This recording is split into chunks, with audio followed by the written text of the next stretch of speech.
Actor Ajithkumar நடித்து ரீசெண்டா வெளிவந்திருக்கும் திரைப்படம் தான் வலிமை. இந்த படம் எப்படி இருக்கு அப்படிங்கறத நாம இந்த வீடியோல பார்க்க போறோம். நெடுஞ்சாலையில் வரும் தொழிலதிபர்களாக இருக்கட்டும், அப்பாவி மக்களாக இருக்கட்டும் என வித்தியாசம் பார்க்காம வழிபறி செய்கிறது ஒரு மர்ம கும்பல். உச்சக்கட்ட வேகம், பைக்ல பல்டி, போதை என தப்புக்கு இலக்கணமாக இருக்குது வில்லன் குரூப். காவல்துறையினுடைய கண் போல் காட்சியளிக்கிறார் ஏசிபி அர்ஜுனனான நம்ம ஆக்டர் அஜித்குமார். அன்பின் சின்னம்மாய் அம்மா, பொறுப்பற்ற குடிகார அண்ணன், வேலையின்றி தவிக்கும் தம்பி, இதுவே ஏசிபி அர்ஜுனனுடைய குடும்ப பின்னணியா இருக்குது. வறுமையில தப்பு பண்ணிட்டோம்னு சொல்லி உழைக்கிறவனை கேவலப்படுத்தாதுன்னு சொல்ற வசனம் எல்லாம் டைரக்டர் செம்மையா பண்ணிருக்கிறாருன்னு சொல்லணும். வேற மாதிரி பாட்டுல வேற லெவல் எனர்ஜியோட அஜித் பார்க்க முடியுது. காவல்துறை உயர் அதிகாரிகளுடைய சீன்ஸ் எல்லாமே மீட்டிங் ஸ்பாட்டா இருக்கட்டும், டிஸ்கஷன் ரூமா இருக்கட்டும், கண்ட்ரோல் ரூமா இருக்கட்டும், குறிப்பா அந்த தேர்ட் ஐ ரூம் எப்படி இருக்கும்னு ஆர்ட் டிபார்ட்மெண்ட் கவனம் செலுத்தியது செம்மையா இருக்குது. காணும் இடம் எல்லாமே ஜூனியர் ஆர்டிஸ்டுகளை அங்கங்க நிரப்பி வச்சிருக்கிறாரு டைரக்டர். 3 நிமிஷங்கள் வந்தாலுமே யதார்த்த உடல் மொழியால் தியேட்டர்கள் மொமெண்ட்களை தந்த நடிகர் புகழ்.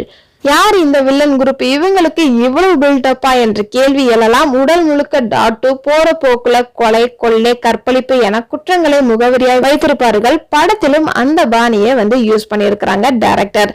சில இடங்களில் வில்லன்களின் யுக்தி, வசனங்கள் வீக்காக தெரிந்தாலும் ஆக்ஷன் காட்சிகள் மூலம் விருந்து வச்சிருக்கிறாரு. வில்லன்களுடைய பைக் வீலிங்கே விருந்துனா ஆக்டர் அஜித்குமாரோடைய வீலிங்னா சொல்லவா வேணும்? தியேட்டர் ஃபுல்லாமே விசில் தான். அர்ஜுனருக்கு வில்லு என்றால் அஜித்குமாருக்கு பைக் என்றே சொல்லலாம். கர்ணனுடைய கவச குண்டலம் போல ஹெல்மெட்டுடன் அஜித் செய்யும் ஸ்டெண்ட் காட்சிகள் ரொம்பவே நல்லா இருக்குது. இயல்பான ஸ்டெண்ட் காட்சிகளை கதிகலங்க வைக்கும், வானுயர பறக்கும் பைக் ஸ்டெண்ட் காட்சிகளை கச்சிதமாக செயல்படுத்தி இருக்கிறாரு ஸ்டெண்ட் மாஸ்டர் திலீப் சுப்ராயன். நல்லாவே இருக்குன்னு சொல்லணும். இந்த படத்துல வர பிஜிஎம் சற்று சலிப்பை ஏற்படுத்தினாலும் படத்தொகுப்பு அதை சமநிலைப்படுத்துன்னு சொல்லணும். பில்லா, மங்காத்தா போன்ற படங்கள்லாம் அஜித் வரும்போது ஒரு செம்மையான பிஜிஎம் இருக்கும். ஆனா இந்த படத்துல அந்த பிஜிஎம் மட்டும் மிஸ் ஆகுதுன்னு சொல்லியே ஆகணும். இனி பல திரைப்படங்கள் போனி கபூர் தமிழ்நாட்டில இருந்து ஏற்றுமதியும் செய்ய வாய்ப்பு இருக்குது.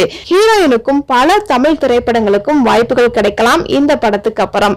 தனக்கு அளிக்கப்பட்ட பாத்திரத்தை பக்காவாக பொறுத்திருக்கிறார். ஏசிபி கூட பணிபுரியும் அதிகாரியாக அமைஞ்சிருக்கிறாங்க. இந்த படத்துல அளவிலா ரொமான்ஸ், அலட்டல் என்றெல்லாம் இல்லாமல் ஆக்ஷனின் நடிப்பில் முத்திரை பதிச்சிருக்கிறாரு நம்ம ஹீரோயின். ஆக்ஷன் காட்சிகளுக்கு ரொம்பவே முக்கியமானது சவுண்ட் எஃபெக்ட் தான். அது இந்த படத்துல சரியா செஞ்சு கொடுத்திருக்கிறாரு சவுண்ட் டிசைனர் ராஜா கிருஷ்ணன். செகண்ட் ஹாஃப்ல வரும் சகோதர பாசம், அம்மா சென்டிமெண்ட் காட்சிகள் ஃபேமிலி ஆடியன்ஸுக்கு ஃபுல் மீல்ஸ்னே சொல்லலாம். ரவுடி குழுவை ஏசிபி அர்ஜுனன் எப்படி டீல் செஞ்சிருக்கிறாரு, அவர்களோட நெட்வொர்க்கை எப்படி முறியடிச்சிருக்கிறாரு என்பதுதான் செகண்ட் ஹாஃப்ல போய்கிட்டு இருக்குது. அதே மாதிரி இந்த படத்துல ஒரு கட்டுமானத்தில் உள்ள பகுதியில ஒரு சண்டை சீன்ஸ் வரும். அந்த சீன்ஸ் செம்மையா இருக்குன்னு சொல்லணும்.